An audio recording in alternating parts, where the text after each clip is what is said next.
Estamos en plena pandemia. Estamos con el coronavirus rodeándonos a Formosa. Formosa, territorio saludable hasta hoy. Preparada por cualquier cosa. Pero territorio saludable. Uno de los únicos y últimos territorios sin coronavirus, no solamente en la Argentina, sino en Latinoamérica. Ahora, ¿el coronavirus discrimina? ¿Es lo mismo tener coronavirus para las clases pudientes que para los más pobres? ¿En los barrios pobres que en los country? ¿O el coronavirus viene por todos? ¿Y cómo tiene que reaccionar un cristiano frente a todo esto? De esto vamos a hablar porque te voy a presentar, si no lo conoces, al Padre Paco.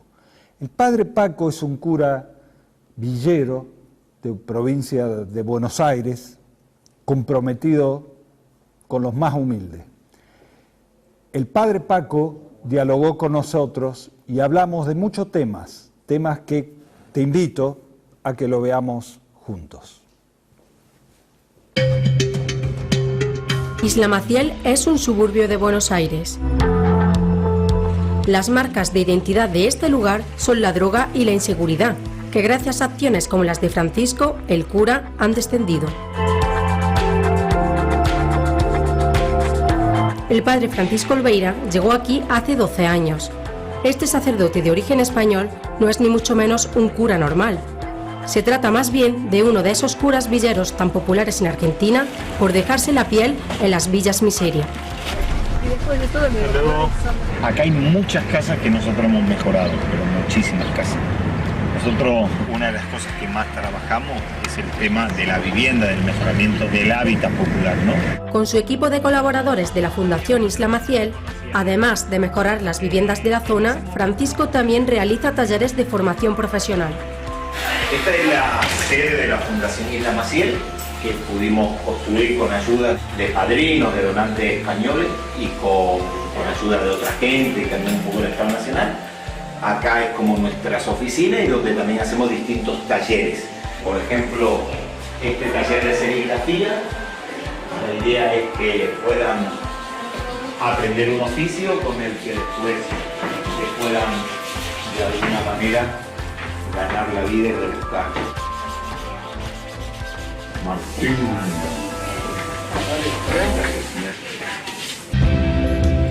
En esta esquina desgajada del sur de Buenos Aires, hoy viven unas 10.000 personas. La mala fama de la isla se debe a que fue el barrio de la prostitución, debido a la existencia de numerosas fábricas en la zona. Hoy día no queda prostitución, pero tampoco quedan fábricas, siendo una de las zonas más pobres de la capital argentina, donde la droga más consumida es el paco, que genera una inseguridad que sigue siendo una realidad.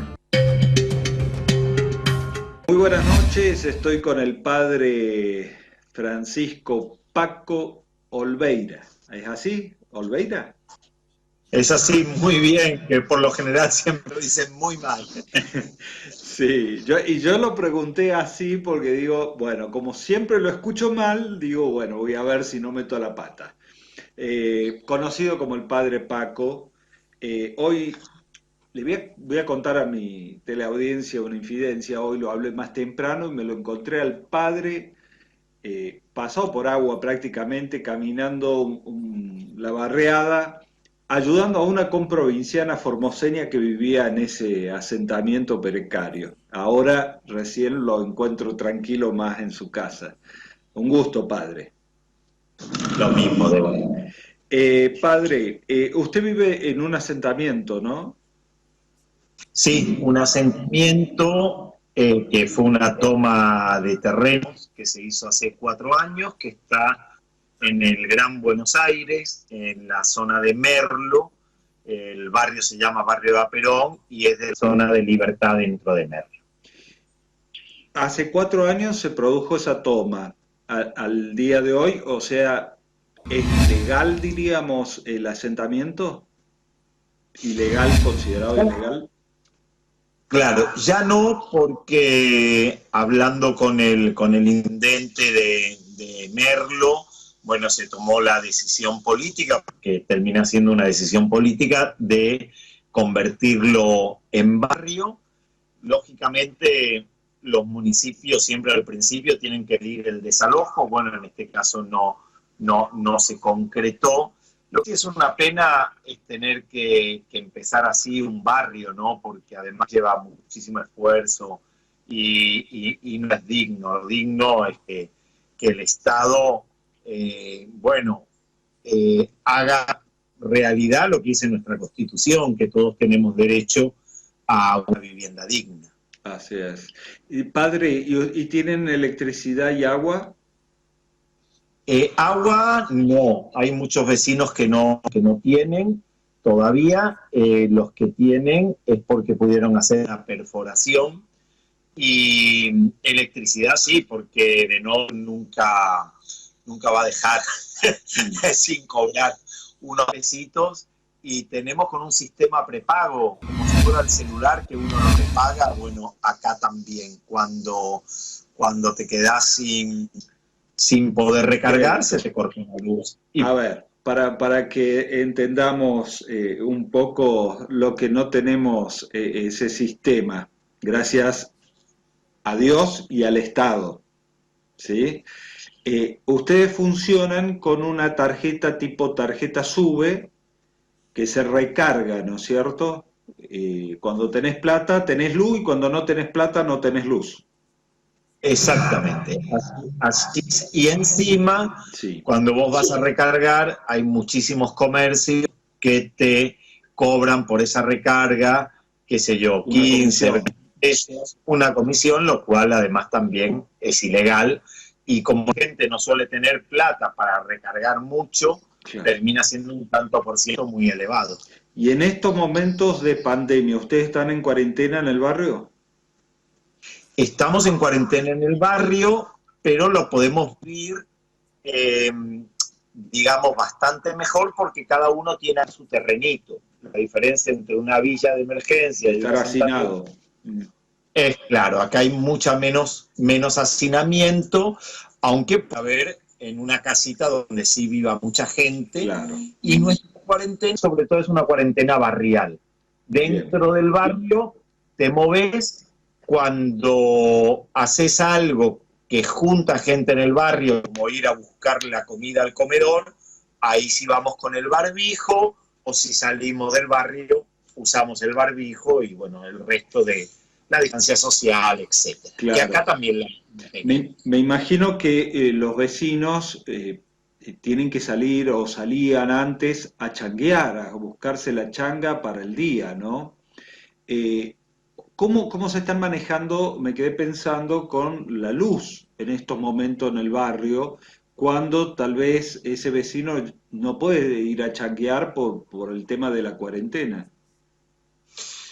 Bueno, en concreto con el Estado Nacional dio un decreto de que no se le puede cortar la luz a la gente por falta de pago mientras dure la cuarentena y por un tiempito después.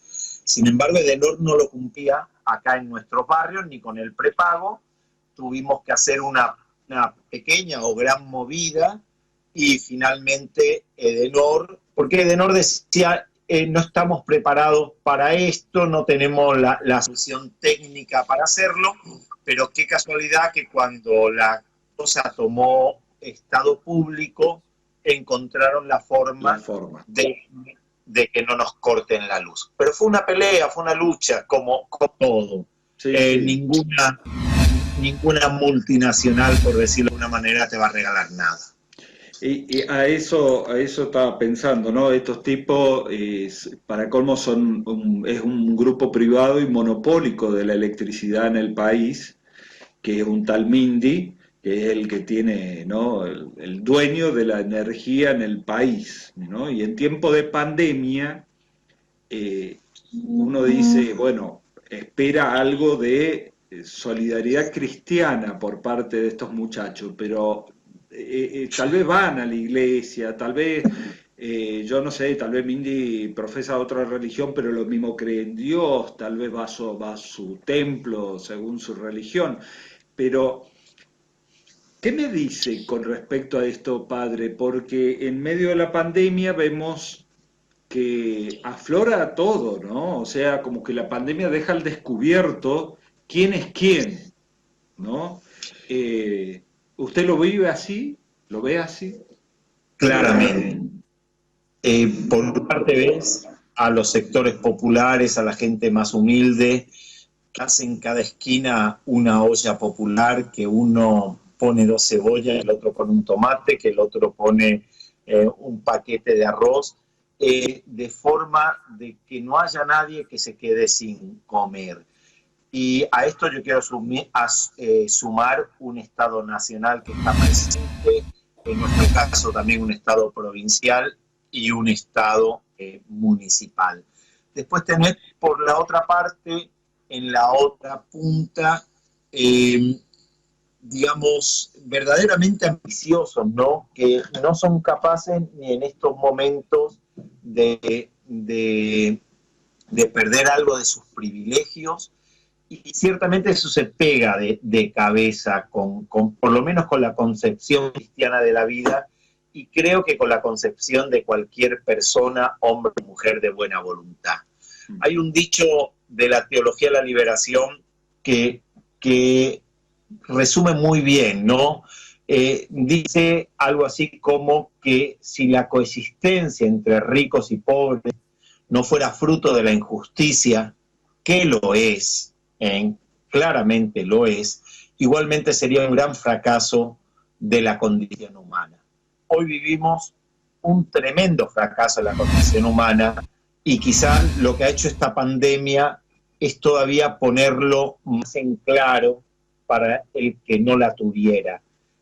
La pandemia distingue entre barrios, el virus distingue entre clases, el virus no afecta a todos por igual, ni va a seguir afectando el día, no sé, que a lo mejor tengamos una vacuna y esa vacuna sea imposible de comprar en África, o bueno, tiene que ver con todo esto que usted me preguntaba. A ver, ¿usted dice que el virus sí distingue o no distingue? Distingue. No es lo mismo, no es lo mismo ser un habitante de un asentamiento, de una villa de emergencia, o quizás de un poblado de Formosa, ahí adentro, donde vos no tenés agua, donde vos no tenés cloaca, donde vos vivís hacinado, donde tu casa no tiene unas condiciones dignas. Claramente te vas a enfermar más. Será con el coronavirus, será con el dengue, será con la malnutrición, pero claramente las condiciones de vida, los bichos estos que tenemos, claramente no son iguales para todos.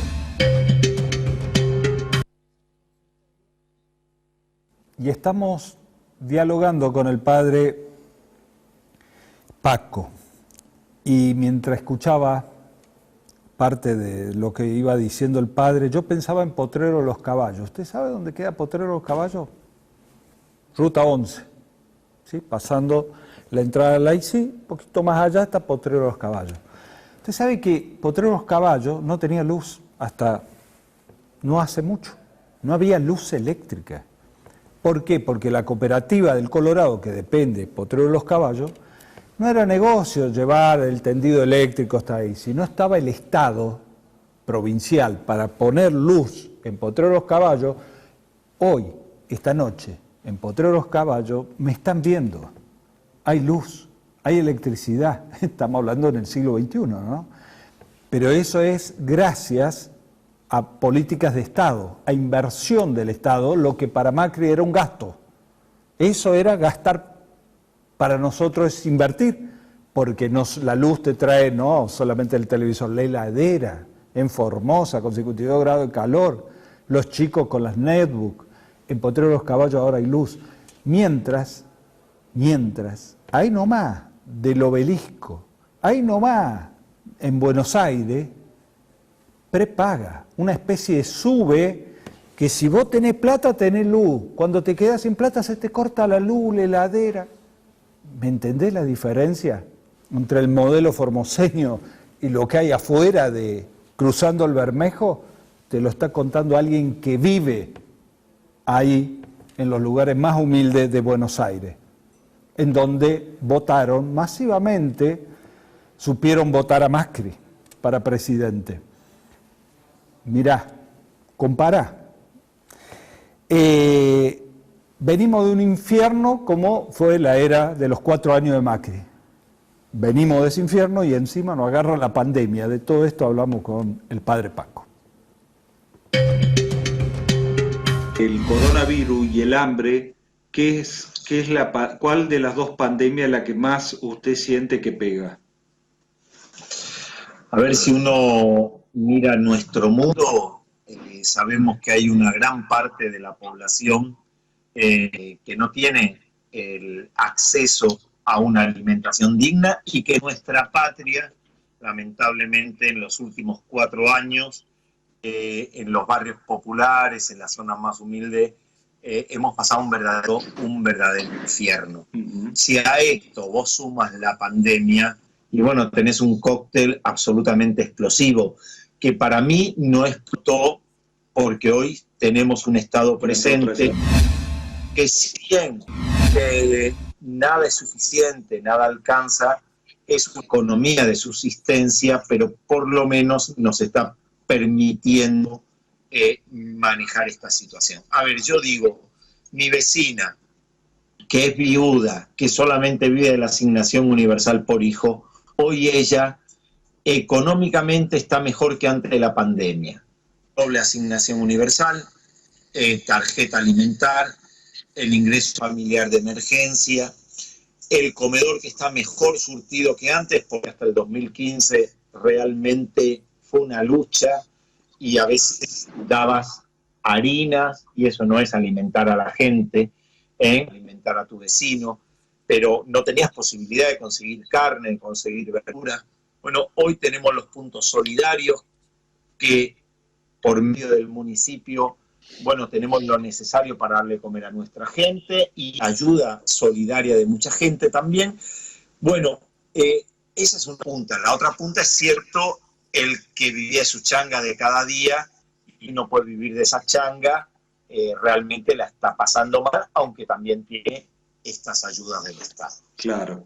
Y dígame, padre, ¿usted qué opina con respecto a que se ha pagado, por ejemplo, los sueldos, el 50% de los sueldos, que ha ayudado a grupos como Techin, Telecom, Clarín, que son empresas que incluso el grupo Clarín tuvo una ganancia extraordinaria en estos momentos de pandemia hasta del 180% más de gente que está conectada a internet y ganan más. Telecom, una empresa mundial, y sin embargo se le ha ayudado. ¿Usted está de acuerdo con esas medidas?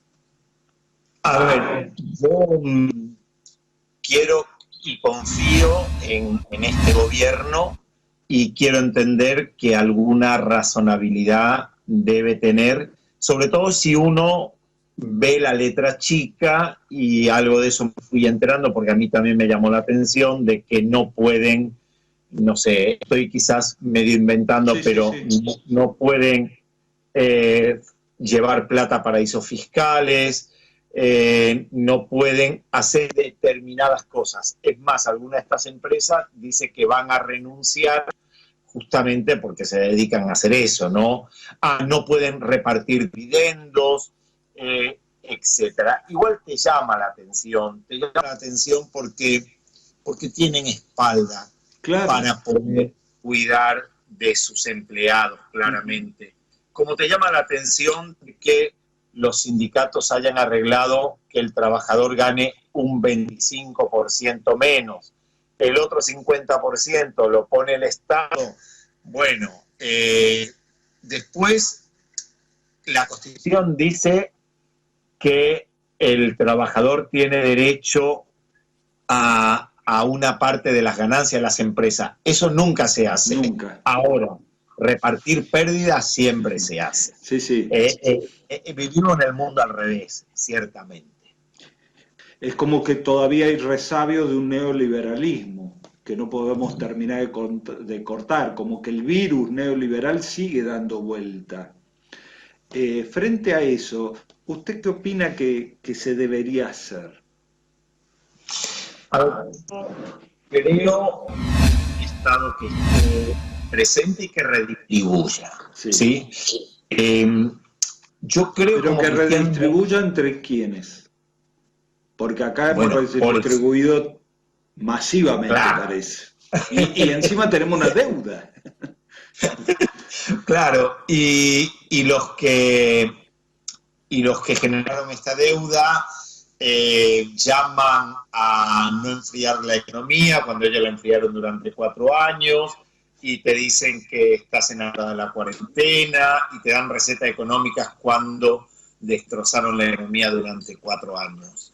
Y jugaron a la deuda porque, por ejemplo, acá Formosa no llegó ni un centavo de la deuda externa que ahora tenemos que pagar, porque no tuvimos una sola obra pública ni nada en 4 años. Al contrario, se paralizaron todas las obras públicas que venían de la época del gobierno de Cristina Kirchner. Entonces, y ahora tenemos que pagarlo, pero ellos se dan el lujo de aconsejarnos esto, ¿no? Claro, ellos se dan el lujo de decir que el humilde no puede tener un celular, unas pequeñas vacaciones o tener una motito, pero el señor que dijo eso, González Fraga, al frente del Banco Central tenía 2 sueldos de bastantes miles de pesos, ¿no? Creo que eran 1 millón de pesos entre los dos. Aproximadamente, sí. Entonces, vivimos en el mundo al revés. A ver, yo como cristiano creo que antes que la propiedad privada está el destino universal de los bienes. Como cristiano creo en la fraternocracia y no creo en la meritocracia. Como cristiano creo en el pan partido y compartido. Bueno, eso a nivel del Estado significa que haya un Estado que, por medio de los impuestos, por medio de una de una fiscalización pero seria, es decir, que no se permita tener dinero afuera en el extranjero, tomar deudas que no corresponden, no permitir la bicicleta financiera, etcétera, etcétera, redistribuya. Usted recién decía, no tuvieron obras en Formosa. Bueno, las obras, ¿de dónde sale el dinero? De los impuestos. Hoy en día el más pobre paga más impuestos que el rico. Sabemos que tenés un par de contadores y ya sabés la forma de cómo poder evadir, ¿no? Bueno, todo eso implica un Estado que esté presente, implica que tengamos un Ministerio de Salud y no una Secretaría de Salud. En fin, todo lo contrario a lo que pasó en estos últimos 4 años. ¿Y qué pasa? Fernanda, no Roberta, Fernanda, se me fue el apellido ahora, dijo, bueno, ya que le estamos pagando Vallejo, a las empresas, Fernanda Vallejo, que el Estado tenga alguna de las acciones, y se vinieron a la cabeza como si fuera, no sé, algo así marxista, leninista, trotskista. Sí. Bueno, muchos firmamos eso con toda claridad. Bueno, a eso me refiero con el redistribuir. Claro, y ojo que fíjese cómo funciona la máquina de asonsar argentinos, que generalmente sale desde el grupo Clarín, desde el centro porteño y se distribuye a todo el país en forma federal. Son los más federales que hay, ¿no? Son los unitarios con un medio muy federal como es Clarín. Pero asonsan de tal forma a la población de que con respecto al proyecto de Fernanda Vallejo, no hizo más que expresar un proyecto que en Europa es realidad, porque se da en Alemania, se da en Israel. En Israel, emergió Israel como una potencia tecnológica con la participación del Estado, con las empresas, en el 50 y 50, ¿no? y le funcionó. Y estamos hablando de países hipercapitalistas, nada que ver con el comunismo, el socialismo, ni el verdadero justicialismo.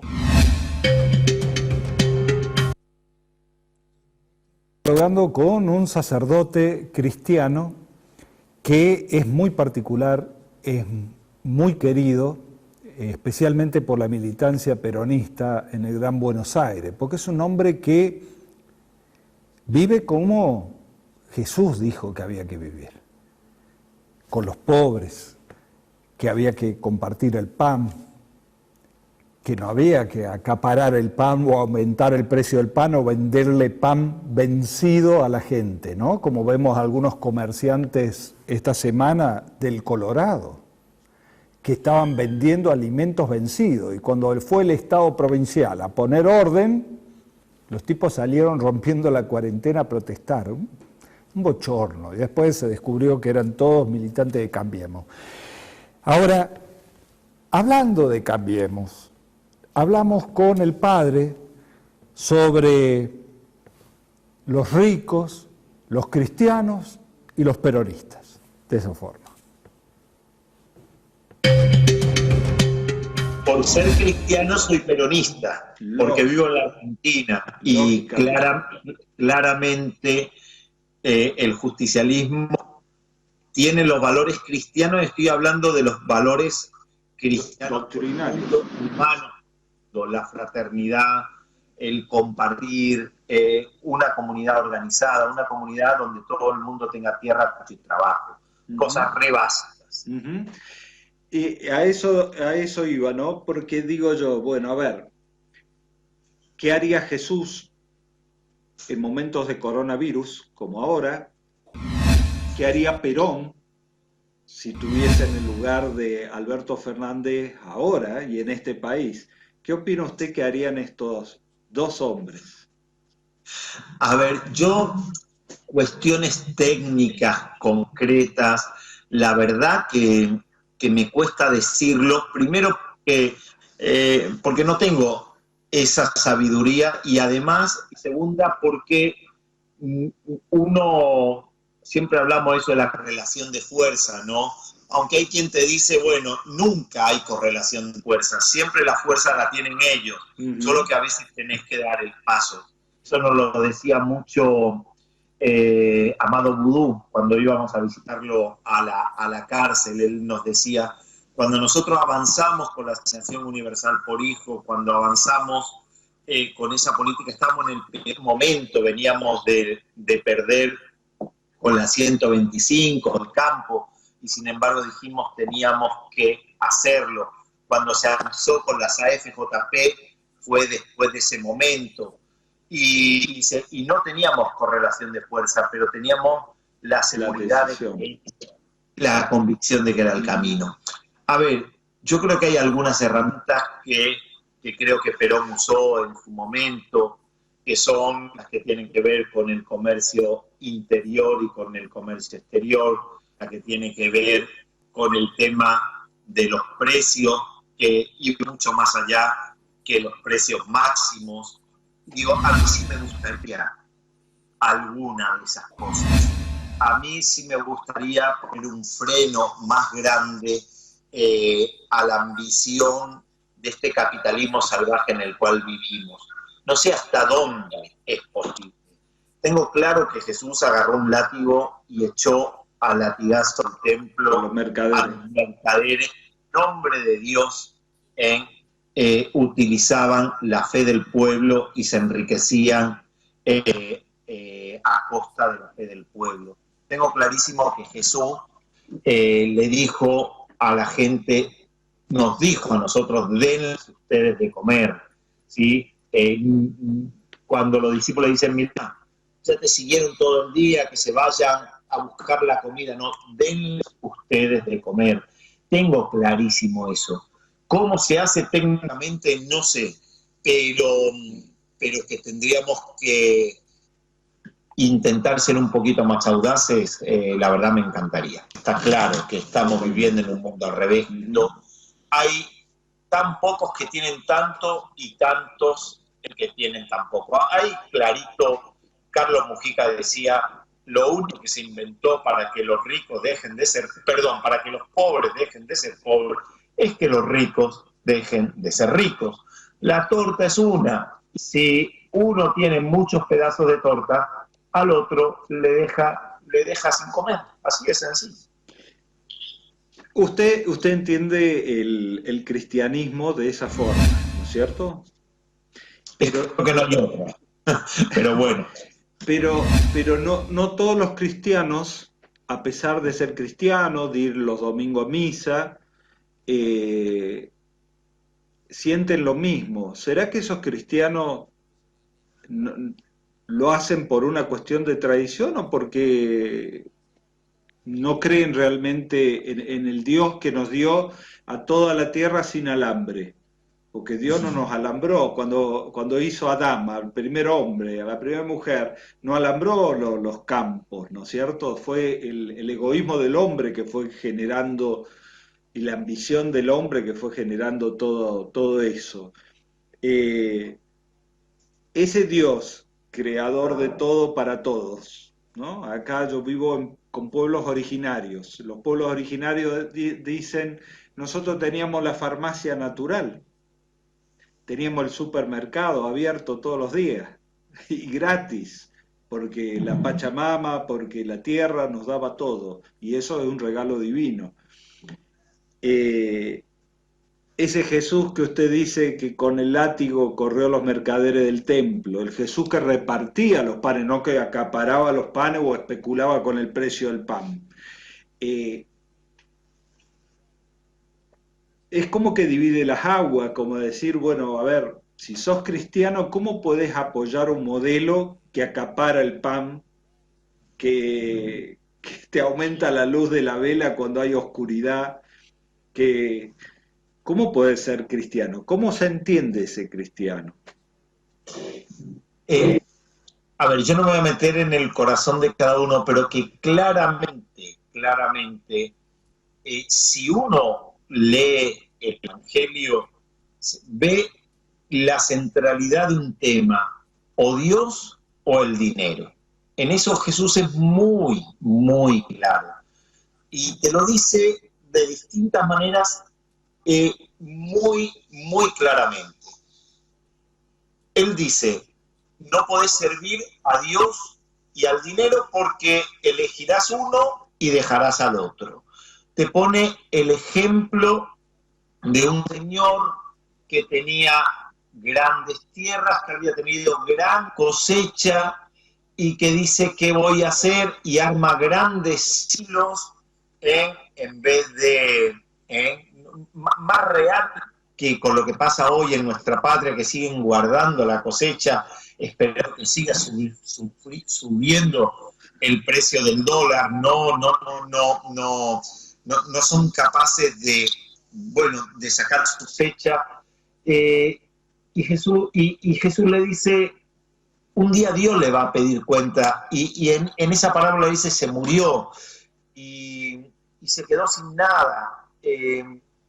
O cuando dice al joven rico le pregunta a Jesús, ¿qué tengo que hacer para heredar la vida eterna? Le dice, sea bueno, cumple los mandamientos. No, yo ya lo hice. Ah, bueno, ¿qué es lo que querés ser? No quiero ser seguidor tú. Ah, entonces vende lo que tienes, dáselo a los pobres y después venís y me seguís. Bueno, eso nos lo pide a cada uno de los cristianos. La primera bienaventurada es felices los que eligen ser pobres, no los pobres de espíritu. Y tengo 10 yates, 7 aviones. El que elige ser pobre, el que elige vivir con sencillez, el que es capaz, y esto es peronismo, de poner lo que tiene, lo que es, al servicio del bien común, ¿no? Y no a mi propio servicio. Lo que yo tengo y lo que yo soy, porque pude estudiar, porque tuve mejores condiciones que otros, no son para mí, son para ponerlo al servicio de un pueblo. A mí me encantaría que en Argentina pasara lo que pasa en Cuba. Estudiaste, flaco, 5 años tenés que estar sirviendo al pueblo y en los lugares más apartados donde no quiere ir nadie. Bueno, así es el Evangelio. Después te puedo decir, no, pero eso es ideología, esto, a ver, todo es ideología. El amor universal no existe, el amor de Jesús es un amor parcial, es desde los pobres hacia todos. Y a Jesús no murió en una cruz porque la vio pasar por ahí y dijo, me subo. Lo mataron, lo asesinaron. Por lo que hizo, ¿sí? Lo mismo que mataron a Carlos Mujica por lo que hizo, lo mismo que mataron a las monjas francesas por lo que hicieron, a Angelelli, a Romero, es decir, por lo que hicieron, por lo que dijeron. Tenemos todavía los cristianos esa idea de que Dios necesitaba la sangre de su Hijo. Ese es un Dios sádico en el cual no creo. Jesús en todo caso vino a decir, hagamos realidad el proyecto del Padre, el Padre-Madre, y hay muchos que les interesa ese proyecto, y por eso lo mataron. Después que yo creo que Dios lo resucitó, bueno, eso es una cuestión de fe, pero para seguir su propio camino. Padre, cometo una herejía, estoy hablando con un sacerdote y le pido un consejo a un sacerdote. Cometo una herejía si yo digo que Jesús fue el primer peronista porque fue anticapitalista, antioligárquico y antiimperialista, y lo mató el imperio y la oligarquía asociado. Claramente, a ver, claramente lo mató el imperio y mató la oligarquía de su momento, ¿sí? No lo mató el pueblo judío, pero sí lo mataron los oligarcas de su momento, que veían peligrar su poder frente al Imperio Romano, que también, y para el Imperio Romano Jesús fue uno más, era uno más, me lo trajeron acá, nosotros no entendemos, pero este se quiere hacer el Mesías, bueno, listo, chao, fuera, uno menos. Mira, la teología se divide entre los que siguen hablando de la muerte salvífica de Jesús y los que se preguntan por qué lo mataron. Si vos te preguntas por qué mataron a Jesús y estás dispuesto a seguir su mismo camino, no te queda otra cosa que ser un subversivo, un revolucionario y, si vos querés en este país, ser un peronista. Ser un peronista. Con esto me deja más tranquilo de que no voy a ser un hereje, porque siempre planteo de que si quieren un ejemplo de peronismo, miren a Jesús, ¿no? Y es que fue así. A ver, no hablan de la doctrina social de la Iglesia. Es el principio básico, ¿no? El destino universal de los bienes. Si hay un destino universal de los bienes, y tiene que ser universal, tiene que ser para todas, para todos. Puede ser que uno tenga latifundio y el otro no tenga tierra, porque además es imposible que ese latifundio haya sido ganado legalmente, pero ponerle, aunque lo hayas ganado legalmente al ojo de los hombres, eso es ilegal a los ojos de Dios. Decía San Juan Crisóstomo, todo rico es ladrón o heredero de ladrón.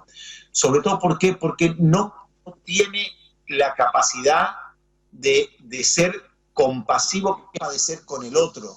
Antes me olvidé, hay otra parábola que pone Jesús, un rico que morfa todos los días de maravilla, todos los días vestido de lujo, y uno que no puede comer ni lo que cae de su mesa.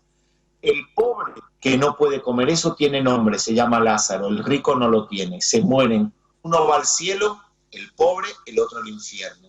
En ningún momento dice que el rico hubiera ganado mal su riqueza, ni que el pobre fuera un deschado de virtudes. Simplemente dice, flaco, estabas delante de tu hermano, tirado a la vera del camino y no fuiste capaz de mirarle a la cara.